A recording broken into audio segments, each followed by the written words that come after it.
Assalamualaikum warahmatullahi wabarakatuh. Hamdan wa syukronillah. Jangan lupa kita selalu bersolawat kepada Nabi besar Muhammad sallallahu alaihi wasallam. Allahumma shalli ala sayyidina Muhammad wa ala ali sayyidina Muhammad. Di balik pagar besi inilah awal berdirinya pondok pesantren ini, yang dimana pondok pesantren ini saat ini sudah memiliki 4 gedung yang sangat cukup megah. Dimulai dari 20 tahun lalu, dan saat ini pula sudah banyak alumni-alumni dari pondok pesantren ini yang berhasil menjadi seorang mubalik, ustadz maupun ustadzah. Inilah dia pondok pesantren.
Menjadi salah satu pelopor pondok pesantren termegah dan terbesar di Kota Pelihari, Kalimantan Selatan. Karena awalnya di Pelihari ini hanya ada satu pondok pesantren yang tertua. Dan saat ini alhamdulillah sudah lebih daripada 10 pondok pesantren yang berdiri di Kota Pelihari, Kalimantan Selatan ini. Dan sekarang kita akan langsung bertemu dengan pimpinan dari Pondok Pesantren Asy-Syuhada, yaitu Guru Syarifuddin Nur. Terima kasih. Alhamdulillah rabbil alamin. Allahumma shalli wa sallim ala sayyidina Muhammadin wa ala alihi wa sahbihi. Pondok pesantren Asy-Syuhada ini alhamdulillah dulu didirikan pada tahun 2002 awal. Kemudian ketika tahun 2003 itu secara resmi diresmikan oleh Kiai Haji Ahmad Syukur, pimpinan Pondok Pesantren Darussalam pada waktu itu, dan juga didampingi oleh Bupati Tanah Laut yang pada waktu itu dijabat oleh Bapak Haji Dance Arsa. Nah, kemudian awal-awalnya itu cuma 11 orang santrinya, dan di tempat inilah awal-awalnya dulu kegiatan pondok ini, yang mulanya hanya ada 1-2 kelas. Alhamdulillah saat ini sudah santrinya berjumlah 1.800-an, dan untuk tempat dan gedungnya sudah ada 4 gedung yang ditempati, sehingga insya Allah dan alhamdulillah dapat menampung semua santri yang ada. Dan juga pada waktu pembentukan atau pembangunan pondok ini, kita banyak dibantu oleh kawan-kawan kita, alumni-alumni Pondok Pesantren Darussalam maupun alumni-alumni Pondok Al-Falah dan juga pondok-pondok yang lain. Jadi pondok kita ini memang waktu awal pendiriannya sampai saat ini didukung oleh semua lapisan masyarakat. Terus untuk asrama guru, apakah di sini bisa menampung semua santri atau memang asrama ini terbatas untuk beberapa kelas yang memang sudah saatnya bisa di asrama? Atau mungkin yang baru masuk, atau mungkin ada batasannya gitu guru? Kemudian untuk santri-santrinya di Pondok Asy-Syuhada ini ada terbagi 2. Yang pertama, santri yang sekolahnya bolak-balik atau pulang pergi ke rumah. Misalnya jadwalnya pagi sekolah, kemudian sampai siang, sore pulang ke rumah masing-masing. Kemudian ada juga yang berasrama. Untuk yang berasrama ini kita fokuskan kepada yang jauh-jauh. Nah, jadi seberapa banyak yang santri yang masuk yang dari jauh itu kita usahakan untuk bisa ditampung, diasramakan di Pondok Asy-Syuhada ini. Alhamdulillah untuk yang asrama itu sudah lebih daripada 100. Kemudian yang PP itu sudah 1.800-an. Nah, sehingga insya Allah ke depannya pembangunan kita tetap jalan. Mudah-mudahan kita dapat menambah santri asrama lebih banyak lagi. Amin. Terus untuk fasilitas guru, fasilitas saat ini di gedung 1 ini bisa menyangkut beberapa santri, dan kemudian ada fasilitas lain guru, misalkan ada kantor atau mungkin ada tempat toilet dan sebagainya. Kemudian untuk fasilitas di pondok ini kita punya 4 gedung. Kalau yang di sini kita sebut gedung 1. Nah, karena di sini awal berdirinya Pondok Pesantren Al-Syuhada. Nah, di sini ada sebanyak 16 kelas, semuanya penuh, semuanya full dengan santrinya. Kemudian ada 2 kantor untuk administrasi dan kepala sekolah. Demikian juga untuk WC itu lebih daripada 15 WC. Sesuai dengan standar nasional, artinya dalam jumlah beberapa orang itu ada 1 WC, sehingga sesuai dengan arahan pemerintah, standarnya itu 1 WC untuk 20 anak. Nah, alhamdulillah itu semua dapat terpenuhi di Ponpes Al-Syuhada ini. Jadi untuk gedung ini aja yang 16 lokal itu menampung 500-an santri yang PP, yang pulang pergi. Kemudian untuk yang asrama, kalau full bisa mencapai 100 atau 200-an. Ini untuk yang di gedung 1. Demikian juga yang di gedung 2, gedung 3, dan gedung 4, fasilitasnya seperti itu juga. Yang nanti kita akan lihat di bagian masing-masing. Ini gedung 1 nanti ada kita lihat di gedung 2, gedung 3, dan gedung 4, dan juga gedung 5 yang akan kita bangun. Dan mudah-mudahan ke depan, tahun depan sudah bisa kita mulai pembangunannya.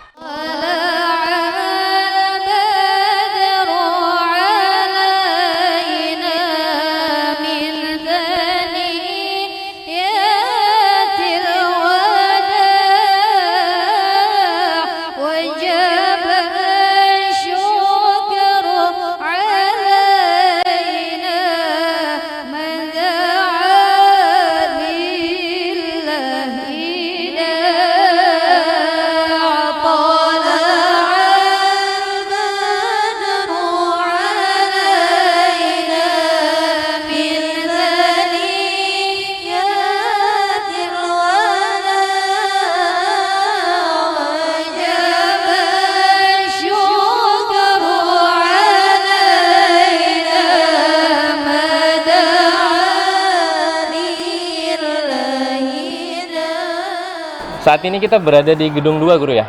Iya. Oke, alhamdulillah kita berada di gedung 2. Nah, gedung 2 ini kan untuk sejarahnya kami semua belum tahu nih guru. Jadi guru bisa menjelaskan awal berdirinya gedung 2 ini, kemudian prosesnya seperti apa, dan lain sebagainya. Mungkin guru bisa menjelaskan perihal gedung 2 ini guru. Untuk gedung 2 ini, alhamdulillah setelah kita membangun gedung yang pertama, yaitu gedung 1, di situ bergabung laki-laki dan perempuan, santri dan santriwati. Kemudian kita sangat berkeinginan untuk memisahkan antara santri dan santriwati ini, sehingga pembelajaran kita untuk masalah agama dapat lebih baik dan lebih efektif lagi. Alhamdulillah sekitar ke tahun 2010 kita mendapatkan wakaf tanah yang ada ini, yang letaknya sangat strategis, yaitu di tengah kota, bahkan tepat di belakang kediaman Bupati Tanah Laut. Wakaf tanah ini dari Ibu Hajah Halimah sekeluarga. Beliau asli orang sini, namun beliau tinggal di Banjarmasin. Alhamdulillah setelah tanah ini beliau wakafkan, kita bangun secara bertahap, mulai lantai 1, Kemudian setelah lantai 1 penuh, kita tambah lagi lantai 2. Kemudian lantai 2 penuh, kita tambah lagi lantai 3. Sehingga alhamdulillah bangunan ini dapat selesai sekitar tahun 2017. Bangunan gedung 2, dan ini isinya adalah semua santriwati untuk tingkat wusto setingkat sanawiyah dan juga tingkat ulia setingkat aliyah. Alhamdulillah setelah ini pembelajaran kita lebih baik dan lebih efektif lagi. Bahkan kedepannya kita menginginkan semua yang mengajari di sini adalah ustadzah semua. Sementara ini masih ada beberapa ustadz yang mengajari di sini. Kedepannya kita pengen ustadzah semua lah yang mengajari di sini, sehingga pendekatannya menjadi lebih nyaman dan lebih baik lagi. Amin. Kalau untuk fasilitas guru, kan di sini tadi kan putri semuaan. Saat ini kan putri, dan untuk fasilitas di putri ini termasuk sudah pastinya dengan standar pemerintah juga guru ya. Misalkan kayak ada kelasnya saat ini menampung berapa kelas, kemudian mungkin ada fasilitas kayak kamar kecil dan lain sebagainya guru. Bisa dijelaskan? Untuk fasilitas di sini setiap lantai itu ada 5 lokal kelas, sehingga dengan 3 lantai berarti ada 15 lokal kelas. Nah, maka ini dapat menampung lebih daripada 400 santriwati yang sekolah untuk PP, untuk bolak-balik atau pulang pergi ke rumah. Nah, kemudian untuk fasilitas yang lain seperti MCK itu sangatlah baik untuk di sini, karena sesuai dengan standarnya setiap lantai itu ada 10 WC. Sehingga mencukupi untuk standar jumlah santriwati dengan jumlah MCK yang ada. Untuk demikian juga untuk kebersihannya, ya kebetulan di sini santriwati, ya alhamdulillah kebersihannya lebih terjaga dan lebih terpelihara. Kemudian juga kantornya untuk pimpinan, untuk kepala sekolah, untuk ustadz-ustadzahnya. Kemudian juga di sini ada 2 aula yang lebih kecil dengan ukuran 10 kali 23, kemudian yang lebih besar lagi 14 kali 23. Di situ tempat anak-anak sholat berjamaah, kemudian juga untuk kegiatan maulid, kegiatan ibadah-ibadah yang lain. Kalau untuk asrama sendiri guru seperti apa? Kalau di Putra kan itu ada asramanya, yang memang saat ini kan kurang lebih 100 santri di Putra. Nah, kalau untuk putri sendiri, di samping mereka ada yang pulang pergi, apakah juga ada guru disediakan asrama, atau memang sudah ada atau memang belum guru? Bisa dijelaskan? Untuk asrama memang di Putri ini belum ada. Kedepannya kita memang sangat kepengen bahwa untuk memaksimalkan pembelajaran itu harus ada asrama. Yang mudah-mudahan ke depan kita lagi mencoba mencetak SDM yang handal untuk nantinya mereka bisa mengelola daripada asrama putri nanti. Karena untuk asrama putri itu lebih sulit pengelolaannya daripada putra, pengawasannya dan lain sebagainya. Dan ini sudah kami jalankan untuk mencetak SDM, yaitu ada alumni kita, santriwati kita yang sudah sekolah di Mahat Ali Darussalam, yang setelah tamat nanti mereka akan khidmat di sini. Kemudian ada juga alumni kita yang santriwati kuliah di UIN, ada yang di Fakultas Syariah, ada Fakultas Tarbiyah. Nah, mudah-mudahan mereka setelah lulus kuliah nanti bisa khidmat membantu di sini. Demikian juga ada alumni kita santriwati yang masih sekolah di Tarim Hadramaut. Mudah-mudahan nanti setelah dia selesai pendidikan bisa mengabdikan ilmunya di sini. Itulah nanti kedepannya harapan kita, bahwa di Pondok Pesantren Asy-Syuhada Putri ini ada asramanya. Asrama. Nah, untuk saat ini belum bisa karena kami merasa untuk pengelolaan asrama putri ini lebih sulit lah daripada untuk putra dalam hal pendidikan, karena ustadznya banyak lelakian. Kemudian untuk pengawasan juga lebih sulit.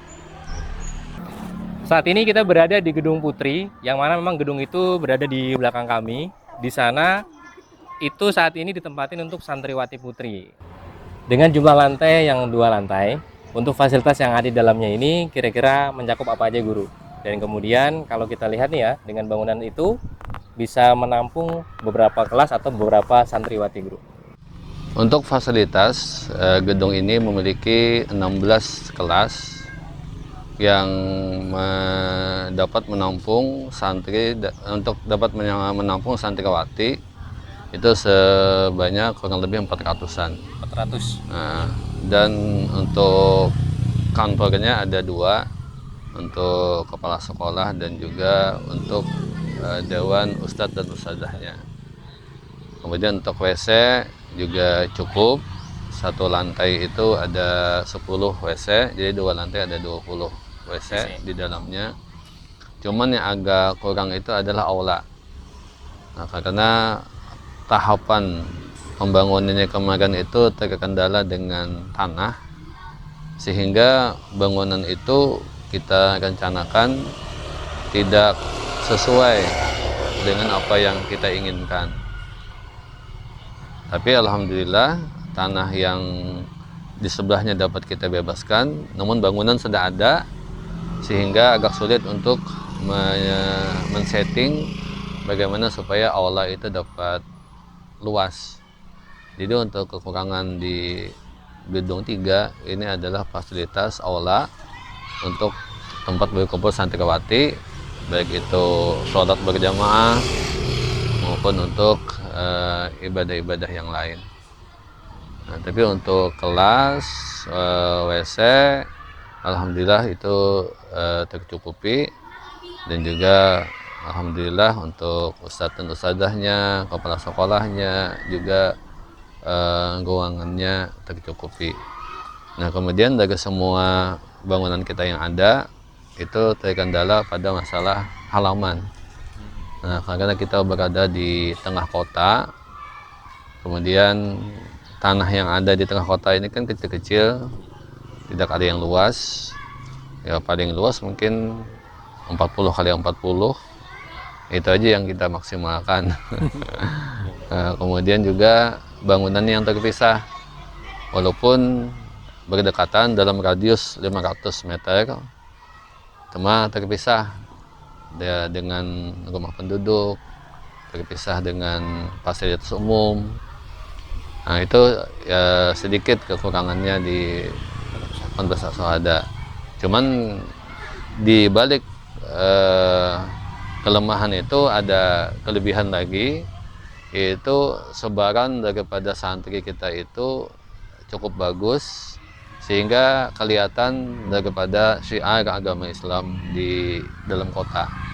Mereka beraktivitas kemana-mana pakai sarungan, ada pakai gamis. Nah, sehingga nuansa keislaman untuk wilayah kota Padahari itu sangat kelihatan dengan adanya Ponpes Asyhada ini.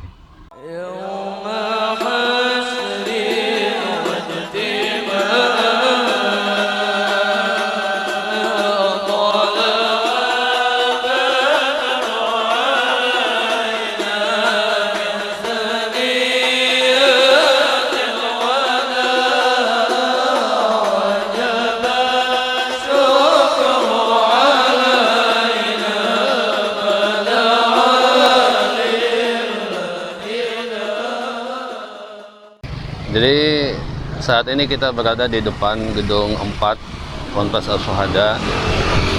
Jadi gedung 4 Ponpes Asyhada ini adalah gedung yang paling terbaru yang kita bangun di atas tanah, yang tanah ini adalah merupakan hibah daripada pemerintah Kabupaten Tanah Laut yang waktu itu masih dijabat oleh Bupati Haji Sukamta.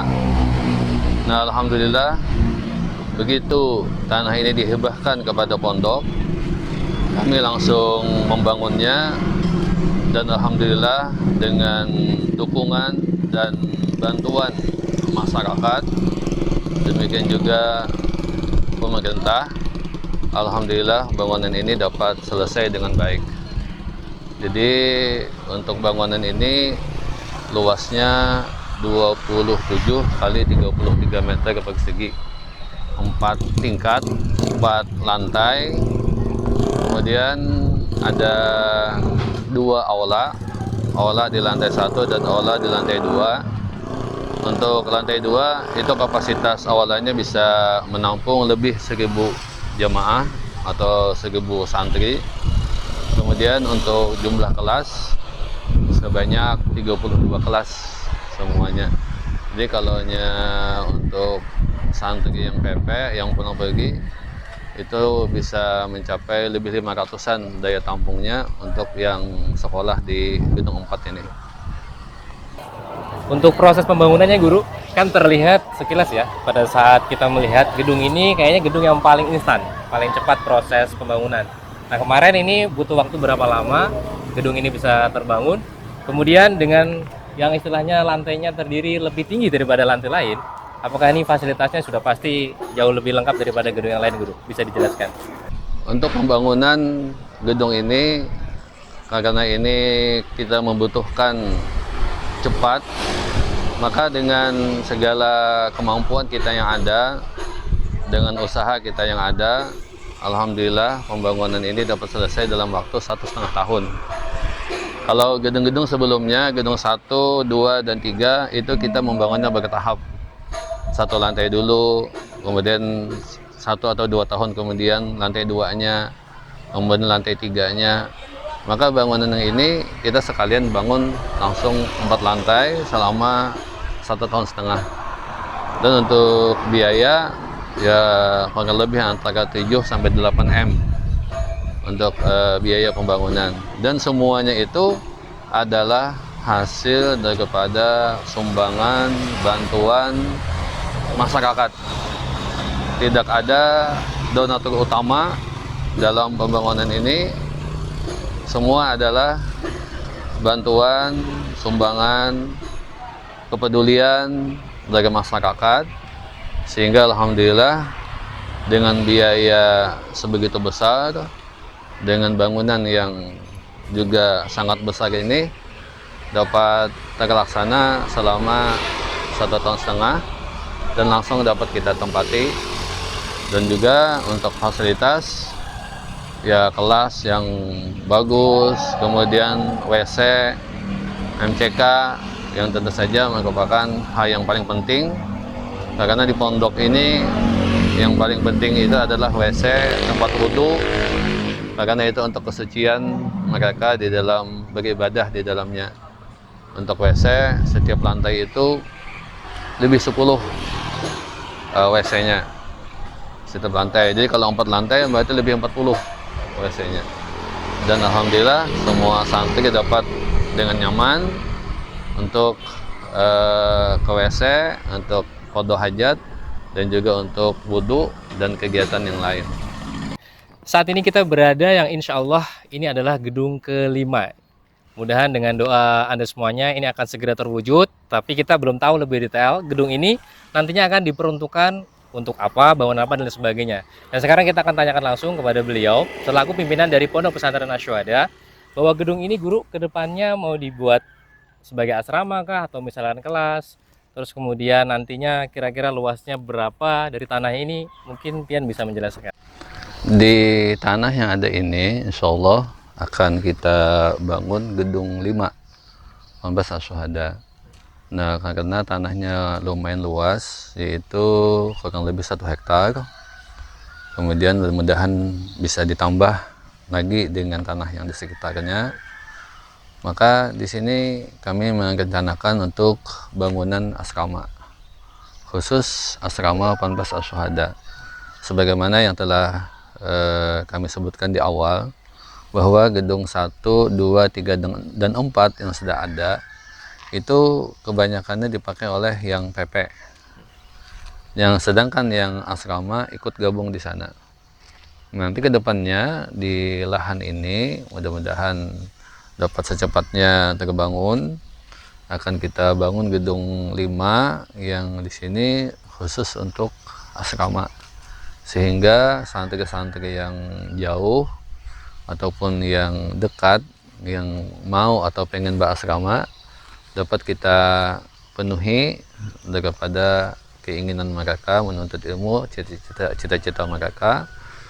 Dan mudah-mudahan di sini dapat kita bangun secepatnya dan mudah-mudahan dimudahkan oleh Allah Subhanahu wa taala. Amin ya rabbal alamin.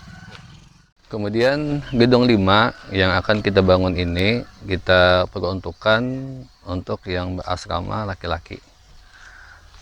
Sebagaimana kita sebutkan sebelumnya bahwa untuk asrama perempuan atau santriwati itu kita memang belum siap SDM-nya.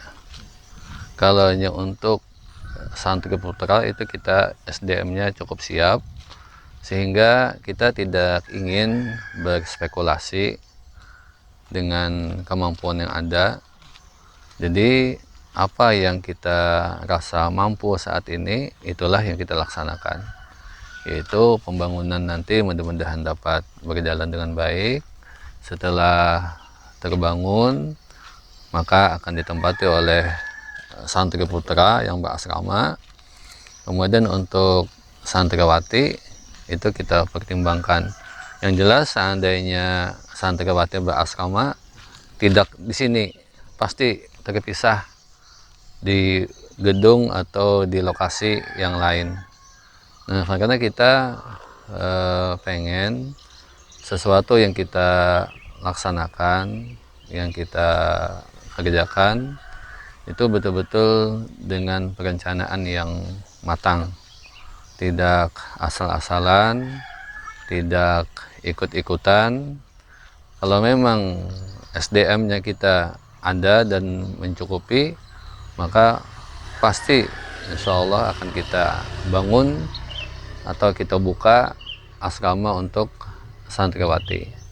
Tapi untuk gedung 5 yang akan kita bangun ini khusus untuk santri putra, dan kita usahakan fasilitas-fasilitasnya standar untuk asrama, bagaimana MCK-nya, bagaimana dapurnya, bagaimana fasilitas olahraganya, fasilitas kesehatannya. Pokoknya itu semua akan kita usahakan sebaik-baiknya, termasuk untuk kamarnya yang sehat, yang bersih.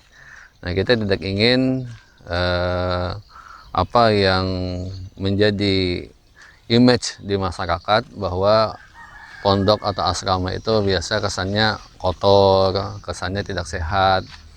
Kita pengen asrama kita nanti betul-betul asrama yang bersih, sehat, fasilitasnya yang menunjang dengan segala sesuatu yang ada di dalamnya, termasuk untuk kesehatan.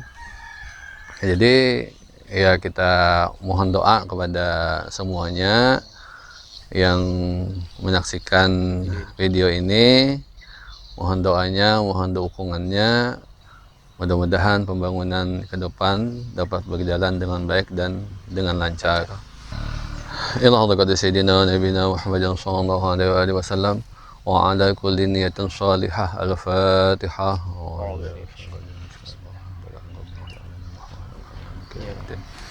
Iyyaka na'budu wa iyyaka nasta'in ihdinas siratal mustaqim siratal ladzina an'amta 'alaihim ghairil maghdubi 'alaihim waladdallin.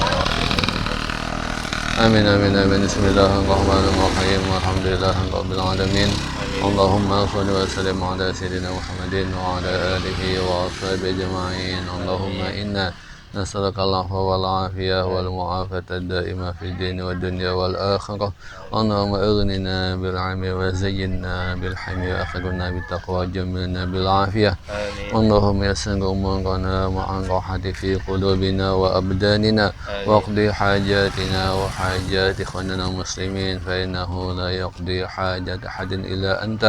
يا ربي بالمصطفى بلغ مقاصدنا واغفر لنا ما مضى يا واسع الكرم. صلى الله على سيدنا محمد وعلى آله وصحبه وسلم. Alhamdulillah Rabbil Alamin. Mudah-mudahan kita berdoa tadi dengan pangkatnya, dengan kedudukannya Rasulullah SAW, dengan berkah beliau, pembangunan ini dapat berjalan dengan baik, lancar dan bagus semuanya. Demikian juga segala hajat-hajat kita yang baik-baik semua dikabulkan oleh Allah Subhanahu wa taala. Amin. Amin ya rabbal alamin. Dengan adanya Pondok Pesantren Asy-Syuhada ini diharapkan mampu mencetak generasi muda yang beriman, berilmu, bertakwa, sehat jasmani dan rohani, berakhlak mulia, dan tentunya satu hal lagi, tidak tertinggal oleh ilmu pengetahuan dan teknologi. Ketika Anda memiliki anak putra maupun putri yang ingin diamanahkan kepada kami di Pondok Pesantren Asy-Syuhada ini, silakan langsung datang aja ke pondok kami, maupun Anda bisa klik aja di deskripsi, ada kontak person dari kami semuanya di Pondok Pesantren ini. Akhirul kalam, wassalamualaikum warahmatullahi wabarakatuh.